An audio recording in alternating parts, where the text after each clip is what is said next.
So we are going to be drafting. I should have brought this up first. We're going to be drafting this upcoming week's Journey to One letter. So we've got the last one was the Storyteller Consciousness, which is talking about the emergence of my new wardrobe, really. All right, and then this week's we're going to do Partners and Presents. So I'm going to edit the subject. Every email I've done has been a three-word subject, large in part just because it makes the decision process easy for me, but it's kind of become a thing.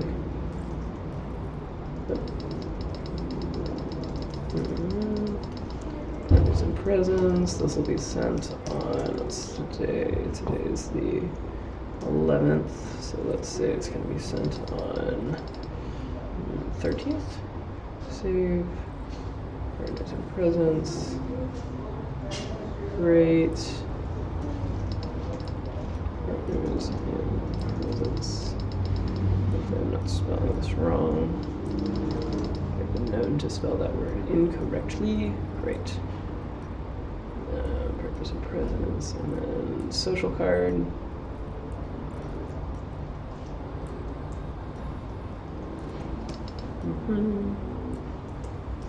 Alright. So, I've got...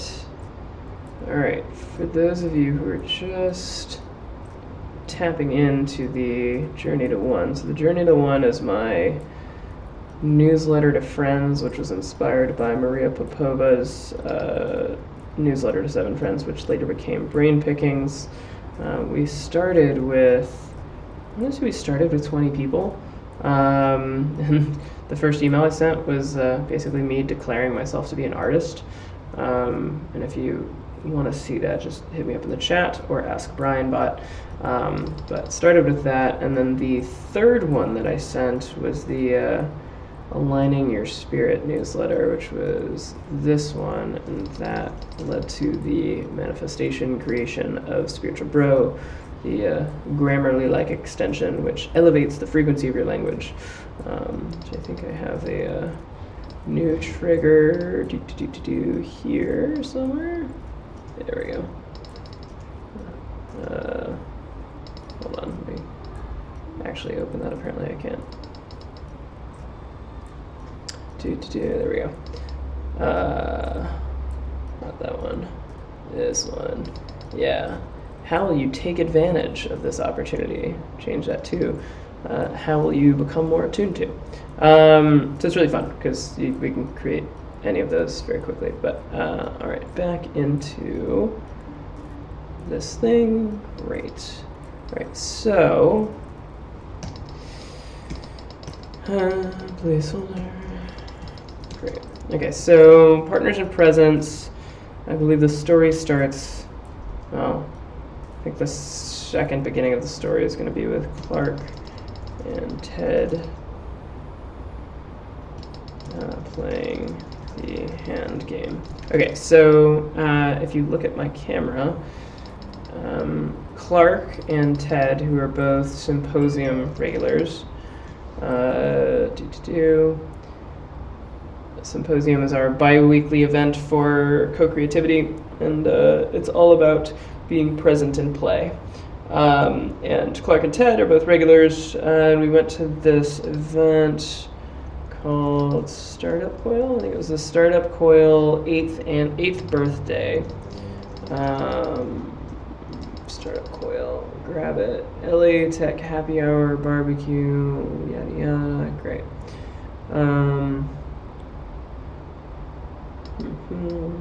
Details.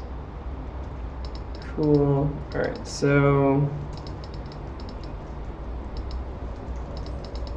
attended the LA Tech event.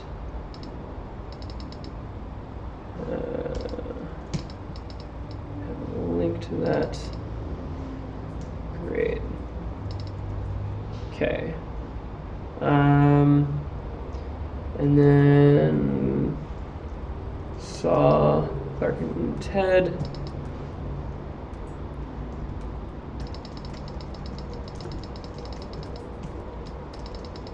Played the hand game. I actually don't know, I would just call it the hand game. I don't know what it is, but it's the game where you put your hands up and you keep your feet shoulder width apart, and you are only allowed to push the other person's hands. And the first person who moves one of their feet loses. And you can kind of play based on points. Anyway, so I actually don't remember what got us playing that, but I was playing it with Ted. Oh, we were talking about internet judo. As example of judo principles. And that, as I was explaining it to them, was in reference to this, which is an article I wrote.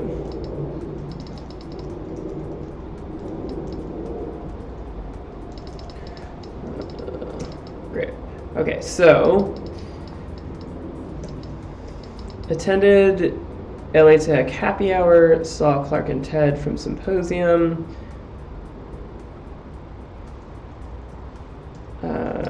Talked about judo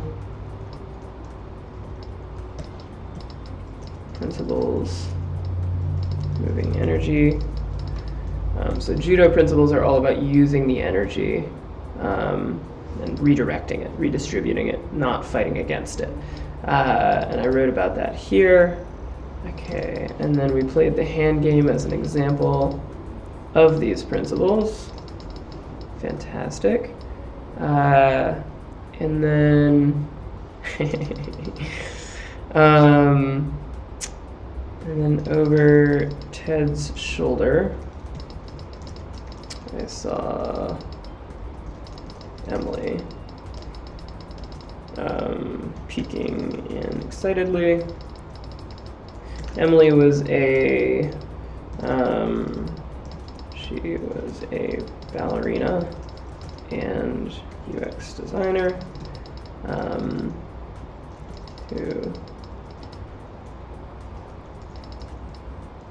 okay, so Emily,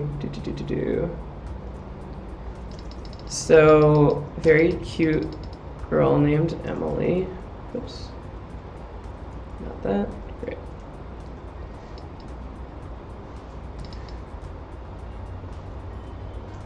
Peeking in excitedly. Okay, cool.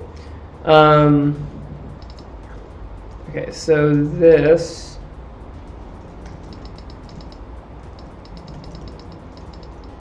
I didn't realize it at the time because this live stream is playing in public, and I didn't realize it at the time, but apparently playing the hand game at this event was playing in public.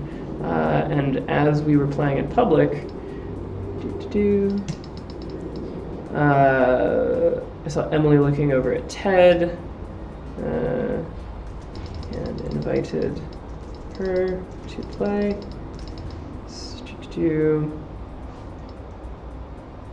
Okay, so I invited her to play, and then we played. Invited.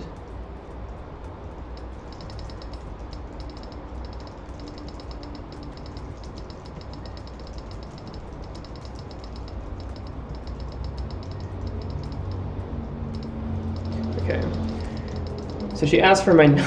She asked for my number, and for the first time ever, I gave her my phone number. I gave her Brian Bott's phone number without telling her it was Brian Bott's phone number. She was very cute. I was like, practice and play. I don't know. But anyway, she said, how do I register for a symposium? Brian Bott responds instantaneously. My hands are in clear view.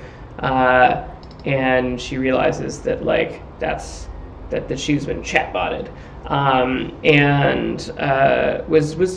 I felt an air of disappointment, which I later realized was because she wanted my phone number, which Brian Bott's number is my number, and we talked through it, and BrianBot is like a frame of play.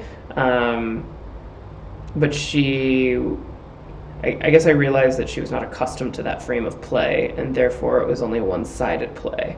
And that's when I didn't have the context, or when I didn't grant her the context and ask for her consent, then it was one-sided play, which is not play. That's just like, it's not play.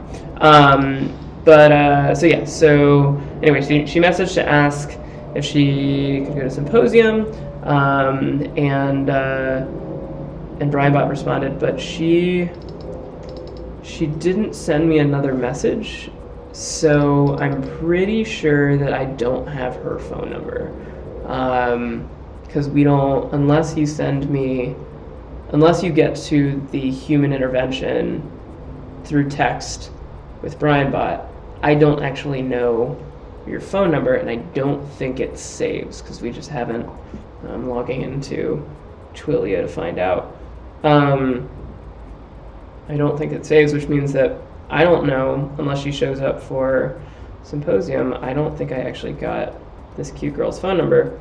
And that's entirely my fault, because I was so wrapped up in play that I glossed over the aspects of context and consent, which are necessary for inviting someone to be present in play with you.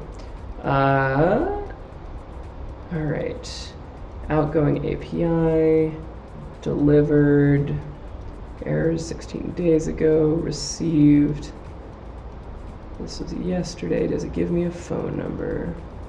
What percentage of females that attend Symposium? Amazing. Oh, yay. Okay. It does save phone numbers. I just have to go in and look for it. I do have her phone number. Awesome. That makes me happy. Okay. She's very cute. And a ballerina. So, anyway. I haven't used awkward. Cute. I just forget that her name is that. She doesn't have a name. She's a pseudonym. The ballerina. Actually, I know other ballerinas, so I should come up with a better one. Anyway, so saw this cute girl looking over, invited her to play. She was really good at the hand game, better than Ted, at least. I guess surprisingly so, which I think was like core strength, balance, I don't know. Anyway, invited her to play at Symposium. Cool. Okay, so now we get to the title of this email is Partners in Presence. And the reason for that is that I have a sticky note, sticky affirmation on Spencer. Spencer is my plant on my table that was just recently named, saying, I am attracting partners in presence. Okay, and then that, I don't know if I have that. Presence in play. What is presence in play?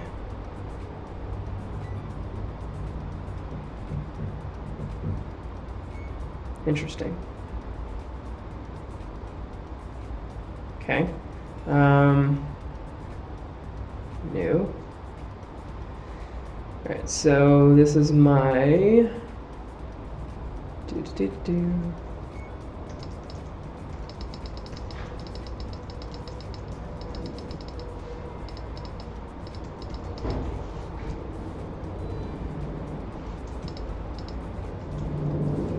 Okay, so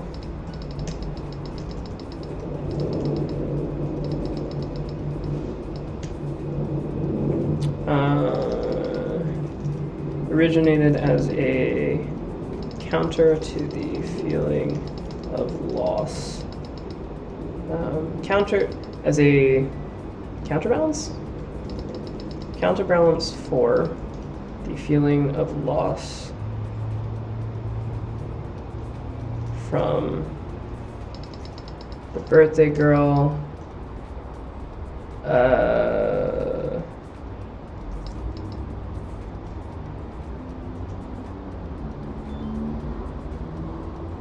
dies, relationship transitioning, Okay, so translation that I'll build in here later. The birthday girl, the girl that I wrote about in Bounded by Impermanence. In the process of processing that relationship, I recognized that the birthday girl, every time I was around her, I was always present. I wasn't checking my phone. I wasn't thinking about like what I needed to do. I was just present with her. She's always very much in the present moment. That's one of her gifts that I didn't see until it was too late. Yeah, being around her prompts that kind of presence. And she doesn't talk about being present, she just is present, and it calls you into it. So she doesn't really invite you, she just is, and therefore makes it so. And it's beautiful, but in the process of reflecting on our relationship, transitioning, I saw that was something that I would miss. And so I created the affirmation to balance that, which is I'm attracting partners in presence. And so that's where this goes as an email. This came to me last night, and it's written on a sticky in front of me, kind of like the loose outline.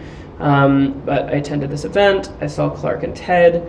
I was explaining judo principles and started playing the hand game as an example. I didn't realize it, but this was playing in public.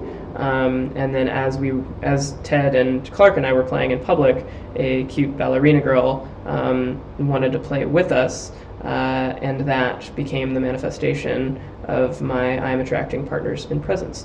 So by playing in public, we manifested partners in presence. And that is the purpose of this, that is the lesson to convey with this email. So yeah, so how did I do it last time? I'm going to pull it up over here so that I can actually...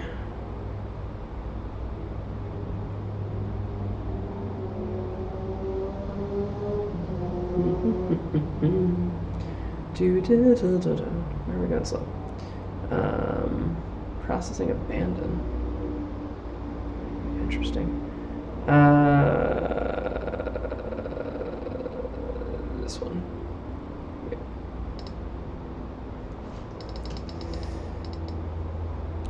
Okay, and then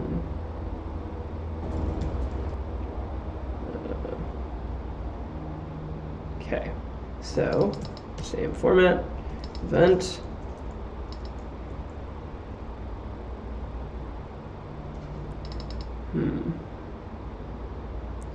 Event. Realization.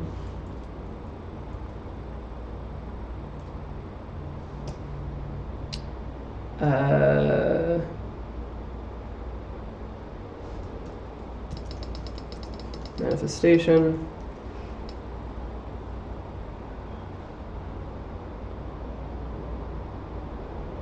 And expression. So there is event / catalyst, realization / reflection is the same thing.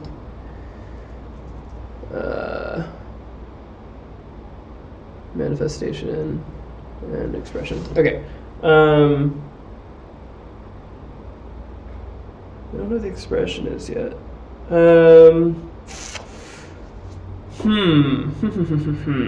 Okay, so went to the thing.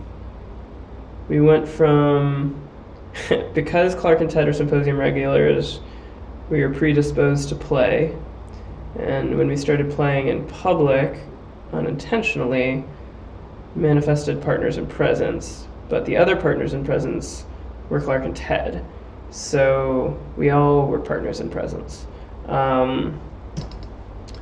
Play, partners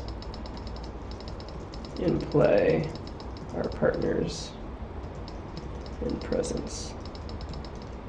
Join us in play and share in presence at Symposium on 8/19. And then we will be doing a podcast and a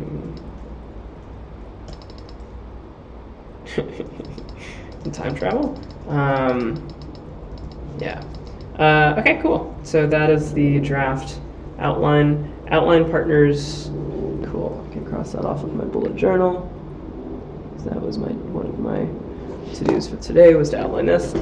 Great. Okay, so now I'm going to go offline and write this, and then I'll come back online and walk you through it and share it. Sexy. Yeah, that's all I got. Thanks for tuning in.